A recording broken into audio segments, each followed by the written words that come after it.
হরে কৃষ্ণ। শুভ চন্দন যাত্রা। তো অক্ষয় তৃতীয়ার দিন থেকেই শুরু হচ্ছে চন্দন যাত্রার মহোৎসব। চন্দন যাত্রার মহোৎসব মানে হচ্ছে ভগবান শ্রী অঙ্গে চন্দন লেপন করা।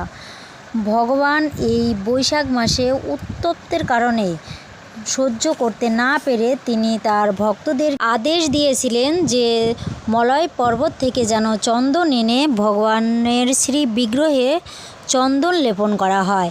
তো এটা আদেশ করেছিলেন হচ্ছে পুরী ধামের জগন্নাথপুরীর জগন্নাথ ভগবান রাজা ইন্দ্রদুম্বকে, আর করেছিলেন বৃন্দাবনের গোপীনাথের ভক্ত শ্রী মাধবেন্দ্র পুরীপাদকে। তো মাধবেন্দ্র পুরীপাদও ভগবানের একজন প্রিয় ভক্ত বা শুদ্ধ ভক্ত ছিলেন, তাই এনাদেরকে আদেশ দিয়েছিলেন, ভগবান নিজে স্বপ্নে আদেশ করিয়েছিলেন।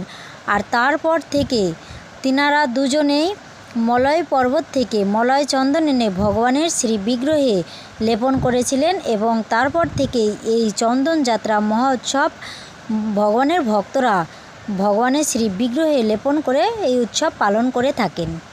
পুরী ধামের রাজা ইন্দ্রদুম্ব তিনি ভগবানের শ্রী বিগ্রহে এই চন্দন লেপন করেছিলেন বিভিন্ন রকমের গন্ধদ্রব্য দিয়ে, তাই সেখানে গন্ধদ্রব্য যাত্রাও বলা হয়।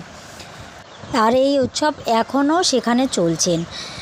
আসলে ভগবানের ভক্তরা ভগবানের সন্তুষ্টি বিধান করার জন্যই এই উৎসব পালন করে থাকেন। ভগবান এতেও অতি সন্তুষ্ট হন। তার ভগবান কিভাবে সন্তুষ্ট হবেন, কিভাবে ভগবানের শীতলতা থাকবে, কিভাবে ভগবান খুশি হবেন, এই সব নিয়েই ভক্তরা ভেবে থাকেন।